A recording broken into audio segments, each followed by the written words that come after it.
Alright, so we back with another video. Today we're gonna be doing our Prem predictions. Way too early. Now we in the midst of the transfer window. A lot of moves has been made, but it's a lot more time to come. Now I think we are now officially a month away from the Prem season starting. So I do think that this is the time. The time is now to get these going. Now in this video I'm gonna do the Prem, but I'm gonna also do my early predictions of who I do believe will win the other top 5 leagues. So stay tuned for that at the end of the video. I could do the awards for all of them, but I think I'm gonna do that more so closer to when we get into the actual season. Cause I'm gonna do 2 more. I'm gonna probably do one right when the season is starting, right before. I'm gonna try to do one like right there. I want to do the month out. I want to do like the week off, and I want to do the day after the transfer window closes. So I'm gonna try to do 3 for y'all, and then maybe around the January transfer window we do another update. But that's what we doing today. Y'all do want more? Like the video, subscribe, all that good stuff out the way. Let's hop into it.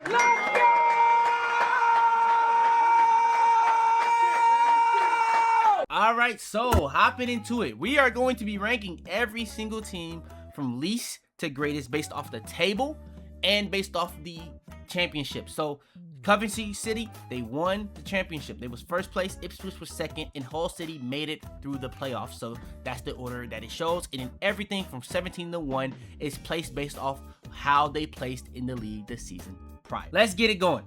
Started out Hull City. Now, last year around this time, I will say the World Cup may have slowed a lot of this down.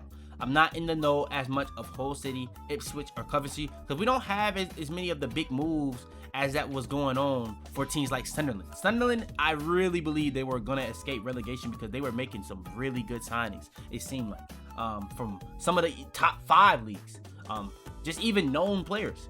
But these 3 teams, I don't know too much about, and remember years prior that these 3 teams usually would come up and go right back down. So Leeds and Sunderland coming up and staying up, unheard of for the most part.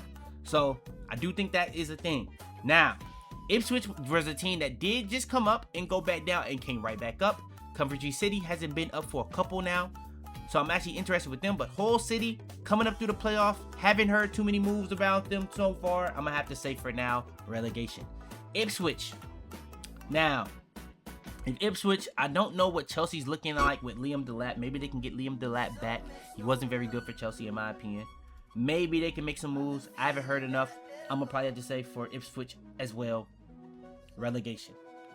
Coventry City. Now this is an interesting team because this is the team that actually ended up first. But can they make a move to come up? It would have to come down to a team going down. Now I do think that there are some interesting circumstances that we can talk about for some of these teams, because you think about teams like Newcastle getting raided, just completely raided. Crystal Palace losing their manager, and they've been getting raided for the last couple years.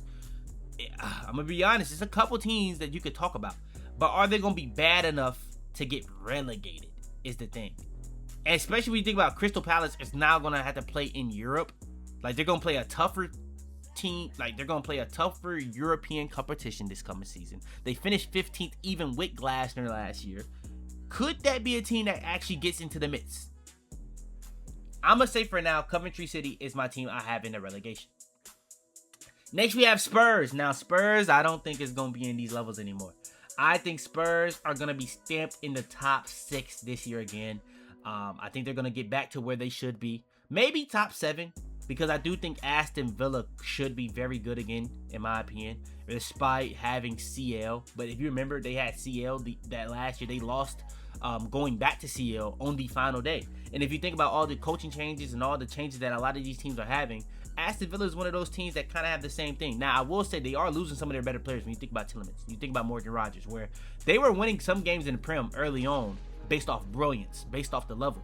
And they have injuries when you think about guys like Kamara, still. Onana coming out of the World Cup. So they have their own questions. So maybe they do end up top 6. Do they end up top 4? I'm going to be real. When you look at teams like Arsenal with the injuries that they're going to have coming into the season, you could make a case. What's going to happen with Rodri? It sounded like Rodri begging to go to Madrid. Now, yesterday, they were saying Madrid wasn't going to do it. Then out of nowhere, I seen something about Barcelona. I knew what was next. Madrid was interested. Now today it got reported that Florentino Perez still doesn't want Rodri. Now I think this all has to do with the Ballon d'Or stuff with Vini and all that stuff, which is so corny if you are a Madrid fan, but as a Barca fan, I'm not complaining. But with that being said, I think that this is a interesting situation where I'm gonna be honest with De Zerbi. I think the issue with De Zerbi that people overlook is that 9 times out of 10, it comes to a strife of De Zerbi and the management over getting the players that he desires. It seems like they're going to try to get all the players that he desires. I wouldn't be surprised they go and get a Krupi. I seen that Bournemouth has already signed a guy that I wanted Barcelona to get with the dude from Elche. He's actually very good. I think he's going to work out very well for Bournemouth. How does Bournemouth look without Areola, though? So I can see a guy like Areola leaving and a guy like Krupi wanting to go maybe to a team like Spurs that actually has a pretty young team. And he could fit really well with De Zerbi. I think they're going to go for another winger with Savinho. I don't know how good that's going to be. But I think that they're going to make some more moves. But if you even look at their back line, they've made a lot of moves there. In the midfield, they've made some substantial movement there that they really did need. So if they can get 1 or 2 attackers, just think about it though. Madison's going to be healthy. Or I don't know about healthy. He's going to be back. Kulusevski, what's going to happen with him? So think about all the guys that they had out. And all the guys they got coming back. They now have a real manager, in my opinion, that they can believe, especially in the system. Let's think about where they were at the time when De Zerbi signed. Everybody had them going down. And the situation in terms of the games they had to play, it was looking very bad for them. And they made it out. So I think, honestly, I don't think this is crazy. I think they're top 4 right now. I think they're top 4. Next, we have Forest. Forest getting Glasner is an interesting situation because we know that the management, the owner, he will get rid of a manager with no hassle, no talks. He doesn't care. He moves quickly. Now, I do like the Diamande pickup at center back that they did get. Now they're gonna play the 3 center back. You have Murillo, you have Diamande. Maybe you just keep one of the Milinkovic. I don't know. Maybe we'll see. But I think that's a really good signing. They did lose Elliot Anderson, though. He was one of their more important players. But if you really want to talk about the guy that kind of kept him up, it was Morgan Gibbs, right? Maybe Glasner can get the most out of him. Think about the guys that he had at Crystal Palace. Maybe he can have him looking like a Eze. Think about he had Olise. He could have a big season under Glasner. So I think that Morgan Gibbs, right, could have a really good season. We'll see. I honestly think that this is a team that should be mid-table. I'm going to be honest. I think this is a mid-table situation. I don't think they're going to be in Europe. They're going to have 1 game a week. We'll see. Is that good enough, though, for the management? We'll see. I don't know if that is. Crystal Palace, I already talked about them. I think that if there is a team that's going to be fighting relegation, I think that Crystal Palace is going to be one of those teams. For me, personally, I think that Crystal Palace is a very interesting situation. I don't know what's going on with the management. I don't know what's going on with the actual manager, head coach, whatever they want to do. But I have them probably escaping relegation because I don't trust any of these 3 teams to make a challenge for any of these other teams that's already in. Leeds, I think, is another team that's going to be escaping relegation. I think they're going to be daring around the Crystal Palaces of the world, in my personal opinion. Next, we have Everton. Everton is an interesting one because we'll see how many of the people that they lose, but they haven't really lost anything significant yet. Like, people was hyping up the move with bro from City that was on a loan. He didn't really do anything. I didn't really expect anything, to be real, there. But when you think about guys like Njai, we'll see. People talk about him maybe leaving. We'll see. I don't really expect too much to happen. I think they have a good defensive structure. We'll see what they have going forward. But for now, I have them probably mid-table. Them in Forest is very debatable. Newcastle. Now, if I had a team in the Prem that I actually do support, it would probably be Newcastle. I really enjoy their style of play. But I won't lie. Newcastle need to figure this out. Now, I will say, they have pretty much they've signed a replacement for every guy that they've already sold. When you think about, they got a midfielder. Is that going to be a good enough replacement for Tonali? I don't expect him to be Tonali's level season 1. When you think about Gordon, they signed a winger already. Is he going to be the level of Gordon? In the league, Gordon wasn't that crazy. I would say Gordon was really good in the UCL. This is a team that's going to be playing 1 game a week. I will say the last time they made UCL, they also struggled in the league. And then after that, they were very good in the league. But they had Isak at the time. They had Tonali at the time. Bruno G is looking like he may leave. Lewis Hall is the one big guy that seems like he's gonna stay. Livramento didn't have a good season last year. I'm honestly kind of scared for Newcastle this upcoming season. Eddie Howe has seemed like he's kind of gotten on the hot seat himself. So this is a very interesting season for Newcastle. I'm gonna say for now though, mid-table. Fulham. Arbeloa is now the new manager of Fulham. I actually think Arbeloa could get a lot out of Fulham. I think this could. The thing is with Fulham, I don't think they have a better team than Newcastle, Forest, or Everton right now today. I don't believe that. I'm gonna keep it being. I do not believe that. So there's that. But I do think Arbeloa could have a good season under them. I think that the Spanish managers coming to this league trying to press high and play fast has shown this is a style of play that can work in the Prem early, and you can get some success and go to a mid-table team and make a big move after. So I wouldn't be surprised that Fulham next year, not quite the Bournemouth level, because Bournemouth also was really good with the signings that they did. I haven't heard too many crazy things about the signings that Fulham are going to be doing. But for now, I'm going to say mid-table. Next, we have Chelsea.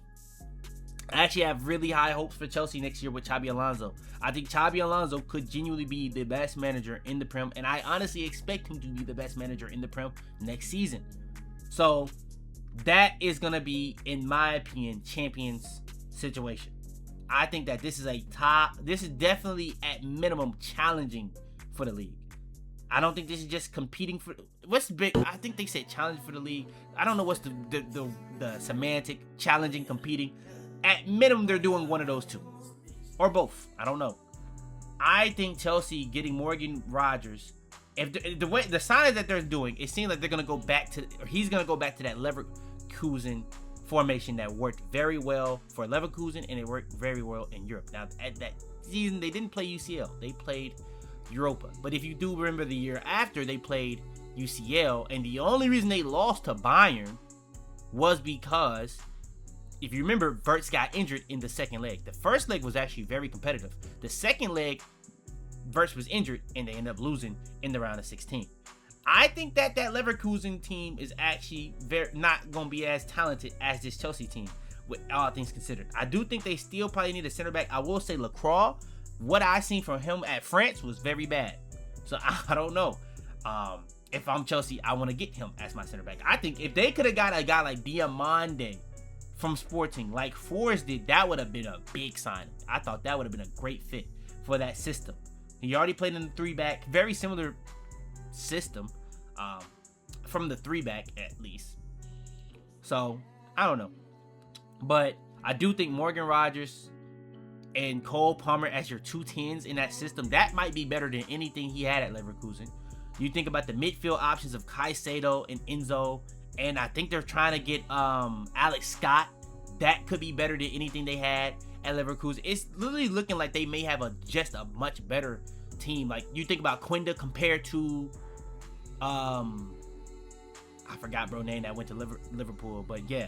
Now that left back situation is the question. What's gonna happen at that left back situation? Because Grimaldo was very good. He was very good and very important for that team. The striker situation, I actually think João Pedro is also better in that situation. The goalkeeper situation, I don't think it was the crazy situation at Leverkusen. Whether it's Mike Penders or Sanchez, that's a very interesting situation in itself. I think that could be the difference for why they don't end up being champions in the league. Same with Spurs. I don't really trust the goalkeeper too much. I honestly think Spurs defensively look a lot better than Chelsea, but Chelsea attacking wise looks a lot better right now than Spurs. The midfield options, I would also slide with Chelsea. But when it comes to the goalkeeper, I would probably side with Chelsea than Spurs. And the manager, I would probably side with Chelsea. I'm going to say Chelsea is top 4. And y'all are probably like, okay, so you have these 2 teams in the top 4. I probably would have to slide down one of these because I do think there's going to be 2 more teams. So I'll probably actually slide down Spurs. If I had to slide down either of the 2, it'd probably be Spurs. Brentford looking like they're going to have pretty much the same team right now. And they finished top 7. I think they actually finished top 6. Did Brentford finish top 7 or top 6? I think they finished top 7. I could be wrong, though. Brentford finished... They finished in the league they actually didn't finish top 7 or 8. They finished 9th. So they have 1 game a week again. So I think Brentford is going to be pretty much around the same. I can see them falling low-key. No. I have Brentford probably falling. I'm going with it. I'm a Newcastle guy. I'm going to go Newcastle. I think 1 game a week, Newcastle, they're just a different monster. And I think that's a team that probably gets some guys in more so than Brentford. Everton is another team that could get some guys in. Forest is another team that could get some guys in. Maybe Forest is the team. I'm going to go like this. I'm going to go boom, boom, and I'll probably say Forest. With Glasner, 1 game a week. Yeah, I'll probably go Forest. And you know that they're going to be ambitious. That was the big issue with Crystal Palace. They were selling guys and not bringing guys in for him.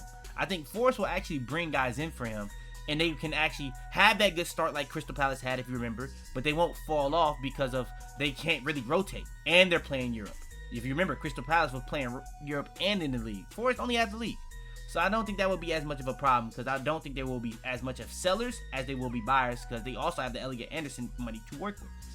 Next we have Brighton. Now Brighton is actually playing in Europe, but they're not playing in the crazy league. They're playing in the pretty easy league that they probably can go and win a European trophy this year. So I don't expect this to be that big of a deal for them. To my knowledge, the only person I've heard of, they did lose Van Heck. They lost Van Heck already to Spurs. I think that was a very good signing for Spurs, but they're also getting Vuskovic from Spurs, who could genuinely be better than Van Heck already. I wouldn't be surprised at all if Vuskovic next year is a better player than Van Heck, which is pretty crazy for Spurs POV.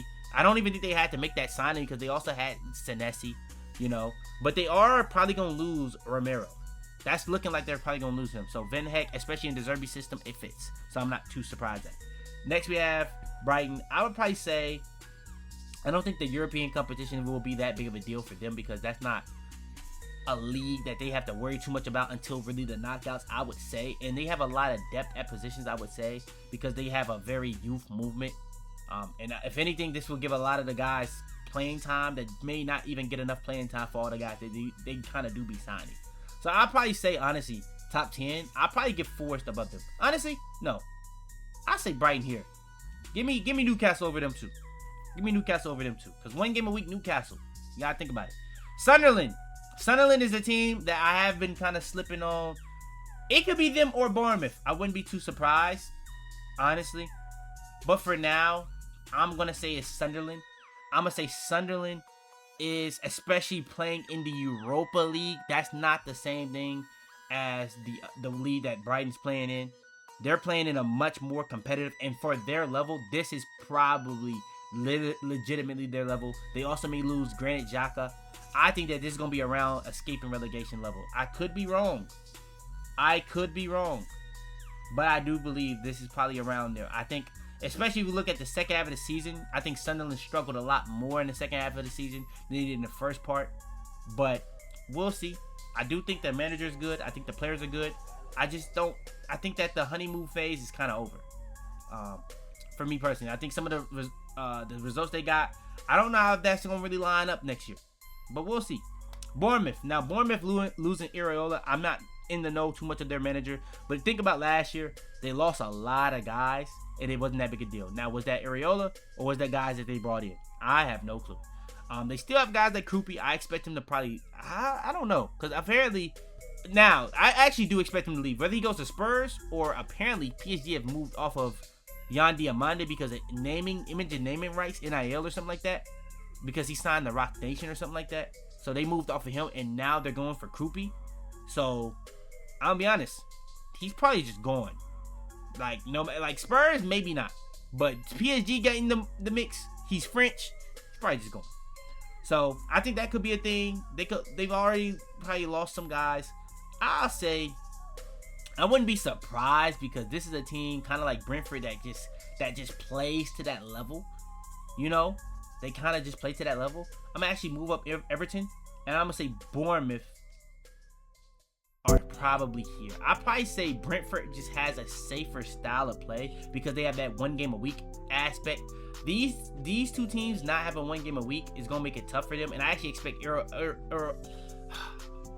however you say bro name that came from Madrid. I I actually expect him to have a pretty good year with Fulham.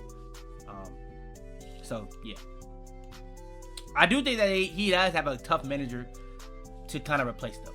Next we have Liverpool.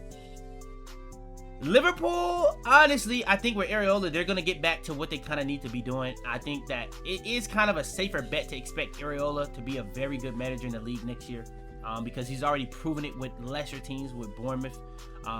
Think about all the guys that he lost with Bournemouth last year. They did get some guys in for him, though. You cannot talk about Ryan. I don't think Ryan's that good, though. I won't lie. Like, what I seen out of him at the World Cup was not good at all. He was very bad. I seen some people saying that Ryan was actually good. I don't know what World Cup we was watching. I'll be real. But I will say, I think with the level of players that he will be having at Liverpool, I think that there's going to be some guys that still yet to move. When you think about Adam Wharton, I think that this is a guy that could go to a team like that Chelsea, a team like the a team like Liverpool. I think he could leave Crystal Palace to go to one of those two teams. I think that is a realistic thing. Even Man United need more of like a destroyer. But I'm gonna say for now, Liverpool top 4. I wouldn't be surprised if Liverpool finished over Chelsea in the league, because I do think it may be more of an adapting period that Xabi Alonso has to do. But I wouldn't be surprised if Xabi Alonso hits the ground running, because he hit the ground running really hard with Real Madrid, but there was a lot more talent at the helm. But I think there's still a lot of talent at Chelsea. I'm going to keep it being. I'm going to probably say Chelsea above him because I do trust Xabi Alonso, but Areola doesn't have that big of a change, and that's kind of the style of play that Liverpool also wants to play. I'm also trying to think about the players that they have over there. I think that they have some questions that still haven't really answered when you think about the fullbacks. I think they still got questions to be answered there. I think at the wingers, you still got questions to be answered there. I think Wirtz should have a better season under him. Isak should have a better season under him. But what does the midfield outside of that look like? Like, you know, I'm pretty sure McAllister is moving. So I'm expecting Szoboszlai and Gravenberch and Wirtz to be the 3-man midfield. I'm interested to see what happens with Curtis Jones. The center back pairing, you have some young guys that you brought in with Jeremy Jacquet. The other dude that came from Italy that tore his ACL, I believe, last year, and vidi, which we all know. I think I expect him to have a better season, but even then, he's like 35 now. He's getting up there in age. So I do think Liverpool has just probably more questions to be answered than Chelsea, but I'm gonna be real.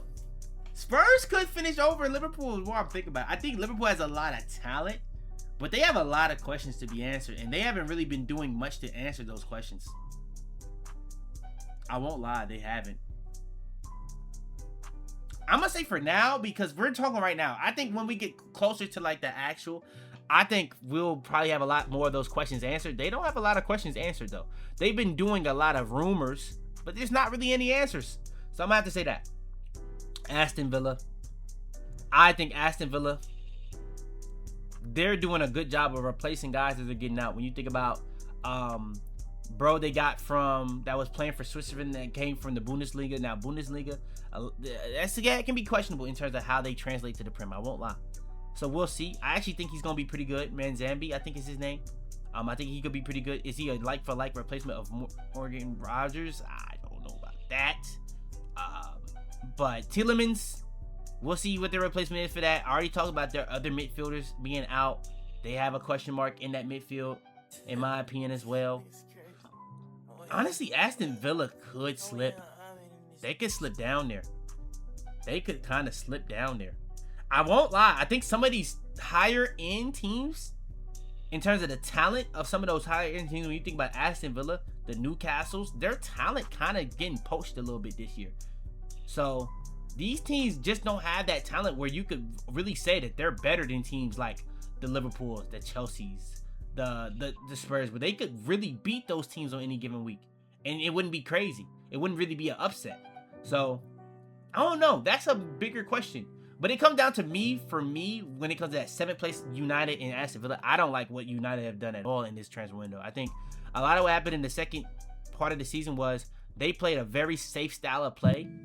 I don't think that's going to work as well when you don't have one game a week. And it seemed like now they're going to try to play possession based. That's going to leave you a lot more open. They weren't really good at playing that style of play last year. and they don't really have any destroyers, and it don't seem like they're trying to even design any destroyers. So I think that's going to be very questionable for them next year. But I'm actually interested to see how that works out for them. Honestly, I won't lie, because United is a very entertaining team in terms of whether they win or lose, the outcomes that they get, because it's always a polarizing thing. It's always a big deal what's happening with United. So I'm actually interested to see what happens with them. So I'm not like hating on them. They have a crazy fan base. I think for now, I'd probably say Aston Villa is 7th. I think they have enough to be 7th still. I'm going to say United is probably 6th. I don't like a lot of the stuff that they've done. I'm not a big Mbeumo guy. I'm not a big Cunha guy. Sesko hasn't shown me a lot, in my opinion. The midfield, I honestly think that Tielemans is a good signing, but the more I listen to people talk about Tielemans, he sounds like a deeper playing Bruno. And I don't know how that fits together. I'm going to be real. I don't know how that fits together. I do think if you have games where you're trying to rest Bruno, Tielemans makes sense. But playing together, I don't know how that makes sense. I'm not the biggest Mainu guy either. I'm not going to lie. They also signed Santos. His first game with United, it was a friendly, but it was against Wrexham. That wasn't great. I'm actually got some questions. I think left back, you got questions. You got questions at center back. If you're a United fan, you have questions at every part of the pitch except for goalkeeper. I think Lamine is your goalkeeper. Your right backs, your center backs. I don't think anything on your team right now is to the level. I think you believe your attackers are straight, but wingers, I don't trust it. Oh no, obviously, okay. Goalkeeper in your 10. Bruno is arguably the best 10 in the world. Like, yeah, but the stuff around him in terms of the midfield behind him, based on how he wants to play, you have to have a very good, safe, and structured midfield so he can play his style of play to be able to play to the level that he did that got him the Prem Player of the Year. And you got to figure out your wingers. They don't seem like they're trying to talk about that too much. Now, Rashford coming back, I'm a Barca guy. Rashford was not good for Barca. Do not be fooled by that. I hope a lot of people aren't fooled by that. Flick is going to get GA out of pretty much any winger that goes there. That's why I'm not too concerned with the Gordon Adeyemi signings that people kind of freak out about. Flick is going to get the most out of any winger or attacker that goes and plays for Barca. It's just that simple. But if you're going to play possession style and you're going to have a guy that's not going to press like a Rashford, that's going to make you not having a destroyer in your midfield even bigger of a problem. So I honestly have a lot of questions for Manchester United. And they've already signed 3 midfielders. Do they sign another midfielder? Have they signed 3? No, they've signed 2. Tielemans and Santos. So we'll see. But for now, I have them 6. Then we have Manchester City. I'm going to be real. City right now, you think about Enzo, he wasn't very good in the small games. But the thing is with City, it kind of is the same thing with Chelsea when you think about, I don't trust her. Actually, no. If they have Gavardio with Guehi, that's a good center back partnership in the Prem. So never mind. They have a much better center back partnership than what he was kind of dealing with Chelsea. So I was going to lie on that. Now, their fullbacks, I think Nico O'Reilly was a little bit overrated and overhyped going into the World Cup. He didn't have a good World Cup. Nunes was actually very underrated, in my opinion, in the Prem last year. But I do think you could make a case that that's one of the better fullback partnerships in the league. I think if you watch Rodri in Spain compared, I do think you got to think about it like this though. The level of international football compared to club at this point tactically is drastically different. Drastically not really even comparable. But I will say, you get Rodri, a more stable midfielder that's going to be alongside him, that he doesn't have to be able to, he doesn't have to be going against counters by himself. That's going to make it a lot easier for Rodri. Now, the thing is Rodri going to be there this year? Because Rodri right now is begging for Madrid. I already talked about that earlier. So, that's the big question. But right now, he is there. I do think we're going to be able to see what people want to argue is the best midfielder in the world in Rodri. But I do think it's hilarious that people are comparing him to Busquets. In the last 2 years, people have been saying in the Prem that Caicedo and Rice are better than him. Last year, people would even throw in Bruno as a better midfielder than him. Brother, I haven't seen him in Pedri conversations until this World Cup where Pedri was getting put on the bench because he was just playing worse than Rodri. Now, is Pedri a worse player than Rodri? I'm not doing this with y'all. I'm gonna keep it. I'm not doing this with y'all. Vitinha, people would not have said that before the World Cup that Rodri was better than Vitinha. João Neves. It's so the conversations that like, how did he just go from not in any of those conversations to just better than Busquets? Like what they like, brother? How? This don't make no sense. And then the other feat was that he was the best player at the Euros. If you remember that year in the Prem, he wasn't even the best player on his team. Phil Foden was. If you want to talk about the Euros, Dani Olmo, Lamine, I would argue was better that year. I do think if you want to talk about this year in the World Cup, was he better than Lamine? Yes, but I would argue Cucurella and Kubarsi was better. So, hey, man, I don't know. The whole Rodri conversation is crazy. Him getting the golden ball is diabolical. I don't know how Messi didn't get that. But even if Messi don't get it, how does Mbappe not get it? Hey, man. All these awards are just so wild in terms of how they voted on. And it's not just a footy thing. It's NFL, NBA, it's all these sports. All these votes.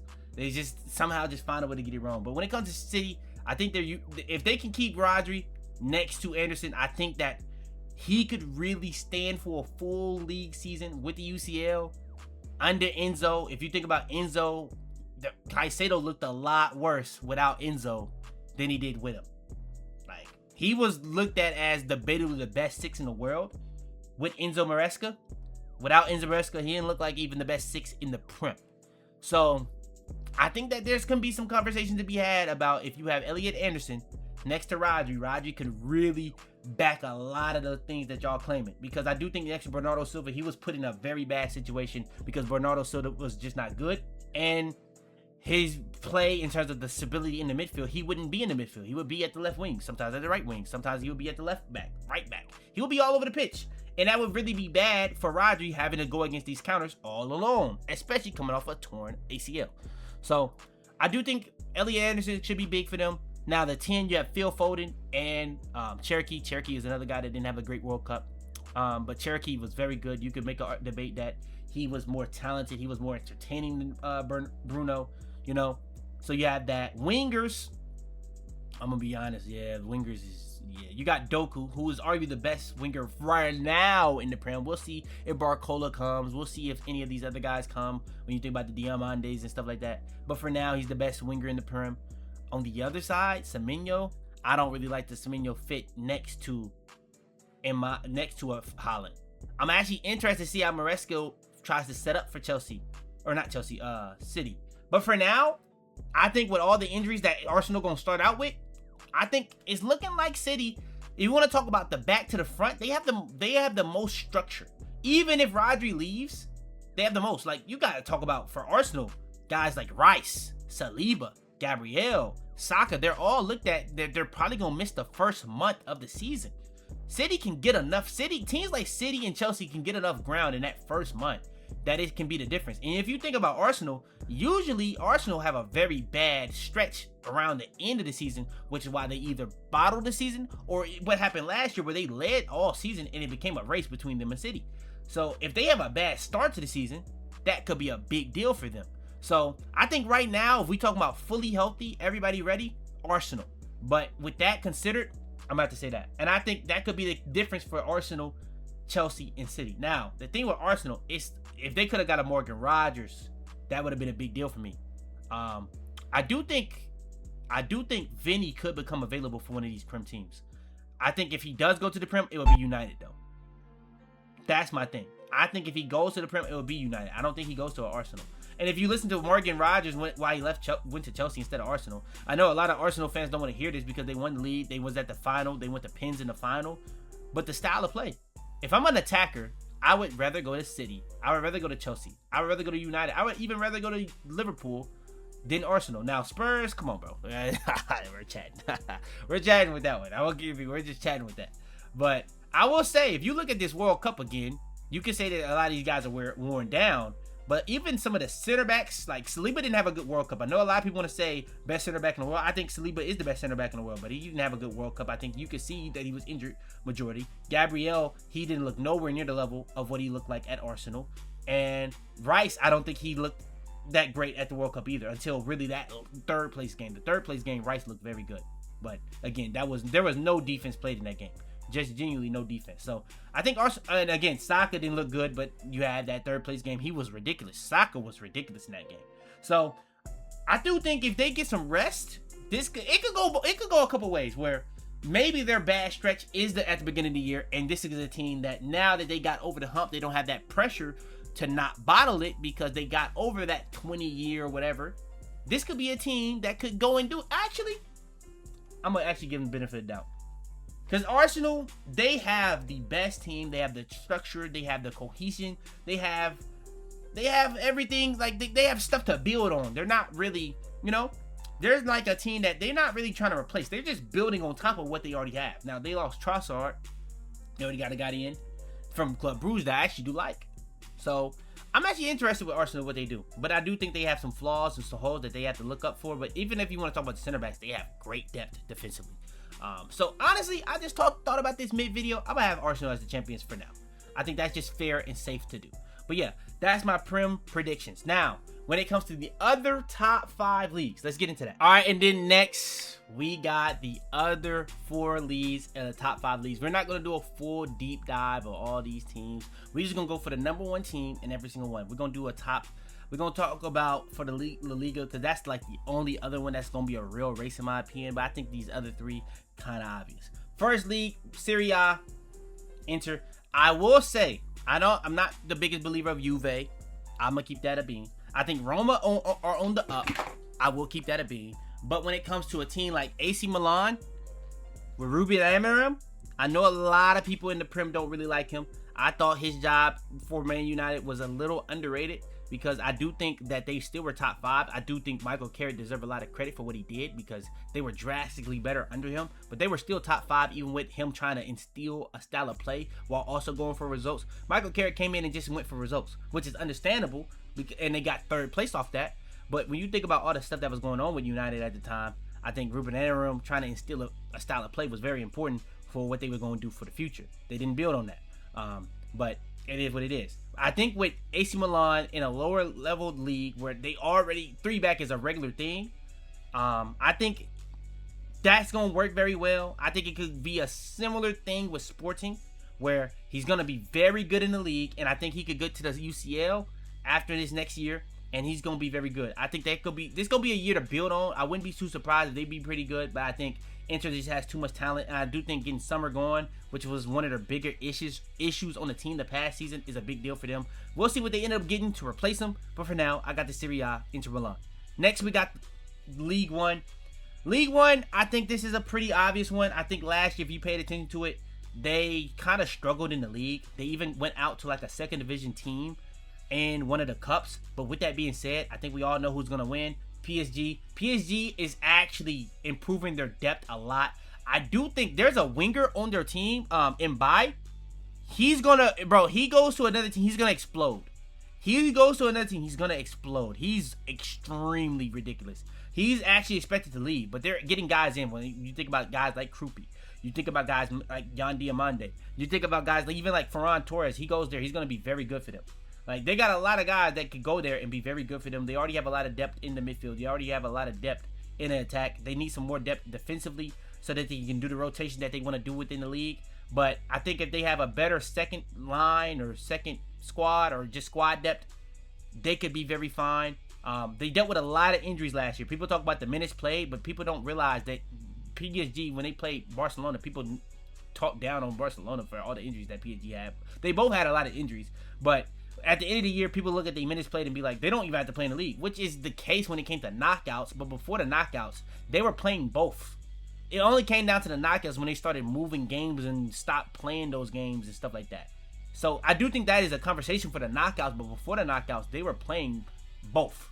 They were playing both ways, the starters. So I do think League One is not the craziest level, but I do have PSG. Next, we have the Bundesliga. I think that this is just Bayern.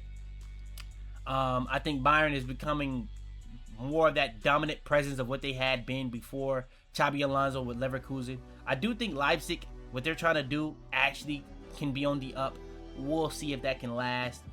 Dortmund, it's a couple of different teams you can talk about, but Bayern, that is like the monster among, I don't know what you can really say. I think when you think about company, it is interesting what happened with Olise though. I think Saibari is a big time signing as like a depth option. I think that's a great signing. Luis Diaz was very good for them. I think that's the most underrated player in the world right now, Luis Diaz. I don't know how he's just so underrated. Like in the UCL, you could make a case that he was better in the knockouts than Olise and Kane. You could genuinely make that case. He was very important for them in those Madrid ties, in those PSG ties. He was easily the best player for them in the PSG ties alongside Upamecano, I love the Nathaniel Brown signing, Kimmich. I like a lot what they got going on over there at Bayern. I'll be real. And then we have La Liga. Now, La Liga is actually interesting because I'm going to be honest, this is the first summer that we're actually seeing Barca make a lot of big moves. Now, I'm a Barca guy. I think that we have a lot of guys that start for us that are good squad depth. When you think about Gerard Martin, I think that's a great squad depth player. When you think about Ferran Torres, that's a great squad depth player.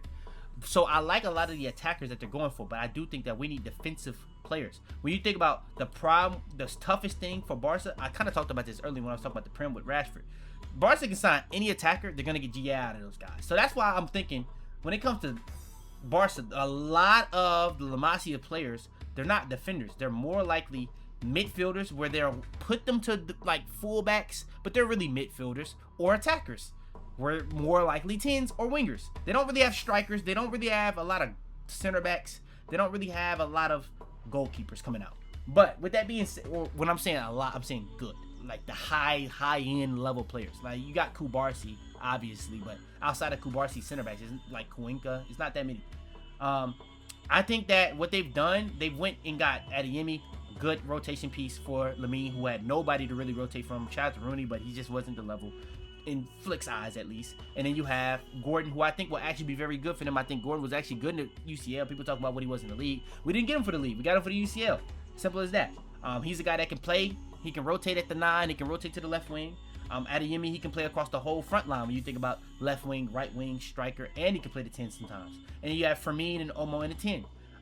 Now, I honestly think that with the Young injury, that they have a question mark with that midfield. But again, majority of the La Masia prospects come out as midfielders. So I think they'll be fine, but that's going to give opportunity for a guy like Bernal to play a lot more, which actually be a very good thing for them. So that's the thing. I think that they should be signing more fullbacks, more center backs. With that being said, though, I still believe Barca wins the league. I honestly think that the only way I can see Madrid taking the league from Barca is injuries to Barca. That's one. Where they had a lot last year. Like, think about it. Barca had a lot of injuries. Like, in the first part of the season, Lamine, Pedri, Rafinha were in and out the lineup. Second part of the season, Lamine was kind of the constant until the hamstring, but he ended the last 5 games without playing. Pedri was in and out the lineup the whole second part of the season. Rafinha was in and out the lineup the whole second part of the season. Even Joel Garcia missed a lot of games. So they had a lot of their star players missing games. I don't expect them to miss as many games with the way they can rotate at those attacking positions. Now, Pedri, we'll see. Hopefully I think Pedri's going to be motivated to be very good this year because he did not have the greatest World Cup. He was very good in the first game. In the final, he was really the difference, I would say. But yeah, we'll see. I think they win. Now, the thing is, when it comes to Madrid, I do think Madrid, if they can get Rodri and Olise while keeping Vini, now we got a conversation. Because not only you get yourself the midfield controller that you need so bad, and you have the structure around him in the midfield in terms of the legs. When you think about the Valverdes, the Bellinghams, that he doesn't have to defend by himself. Now, if you want to talk about being out of position like a Bernardo Silva would, okay.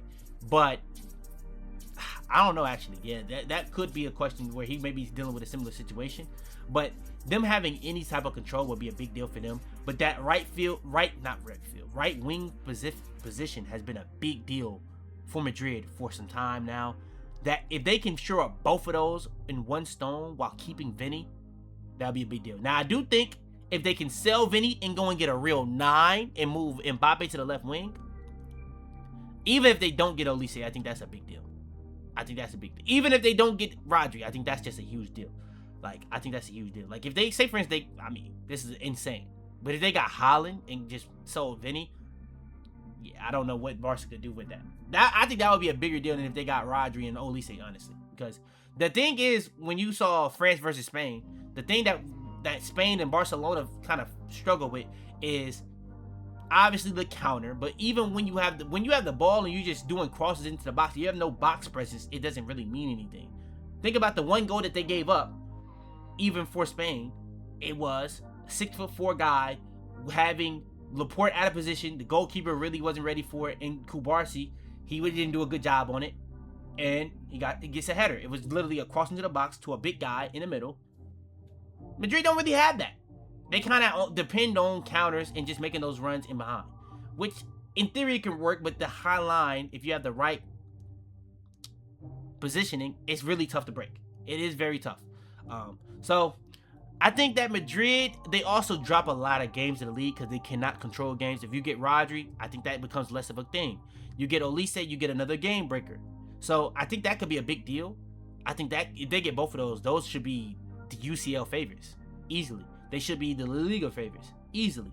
But if they get only one, I think Rodri, if they get Olise, I think they kind of still have the same issues. So I don't expect them to win the league. They could go and win the UCL though. They will have a really good chance of that, obviously. They have a good chance of that regardless. If they get Rodri, that will be a big deal. Because then they would have the control that they kind of need in the league that they don't really have, which is why sometimes they have too many ties or they'll drop a game that they probably shouldn't. So that is a very interesting conundrum when it comes to Madrid. I think Madrid and Barca. Atletico, I don't expect them to enter this. If Atletico actually do sell Julian Alvarez, I think that, yeah, this is a situation I don't know what to expect with them. I do think Julian Alvarez fits Barca more than he fits them. But if they get Gyökeres, I think Gyökeres actually fits Atletico a lot more than Julian Alvarez. I think they would fit together, but as a 9, I think Gyökeres would make a lot of sense for them compared to Arsenal. I think that would be a very good swap for both teams. Now the thing is, Gyökeres in 60 million instead of taking 130 million from Barcelona, I don't know about that one. But I do think the fit for Atletico is actually very good. I won't lie. Like, people questioning that, I think the fit would be very good if they actually do pull that off. And I understand them not wanting to sell him to Barcelona and just sell him to a different league. That makes a lot of sense to me. I won't lie. That makes a lot of sense. Instead of having to sell him to like a team that's winning the league, by the way, the last 2 years. So I do expect Barca right now, if the transfer window ended today, to win it. But I do think there's a conversation to be had with Madrid with some of the things that they can do. I don't really like any of the signings that they've done except for Cucurella. I said that at the time. I think Cucurella was a big deal. Konate was not good. You could even make the case for Cucurella coming off the season he had was not good. But the World Cup, Cucurella, you could make a case that he was debatably the top 3 player at the World Cup. What he did to Messi in that final game was a big deal. Big deal. Big deal. Messi couldn't do nothing until very end. But that happened a lot. Soon they go down, Messi starts going crazy. You know, he didn't go as crazy, but I think Cucurella is to blame for a lot of that. Now, I do think there's a conversation to talk about with Bernardo Silva. He could be a guy that goes over there. If you expecting control out of Bernardo Silva, good luck. Who else did they sign? They signed Konate. I don't think he's that great. Their center back options aren't that great either way though. Dumfries, I don't think the fit is gonna really be there. I think against Barcelona he'll probably be fine because against the high line. But when you're playing in the league and you're having a right wing back play right back, that's not gonna be great for you. I don't really like that for you. So I think that they got a lot of questions, not a lot of answers. Jose, the egos, Vini, Mbappe questions still there. Bellingham doesn't play nowhere near to the same level as he played for England as he does for Madrid. They have a lot of questions, not a lot of answers. So we'll see. If y'all do want more of these videos in the future, just like the video. Hope you like the video. Subscribe if you're new. Without further ado, man, it's your boy Fitz. I'm out of here. Tell them to bring me my money. Yeah!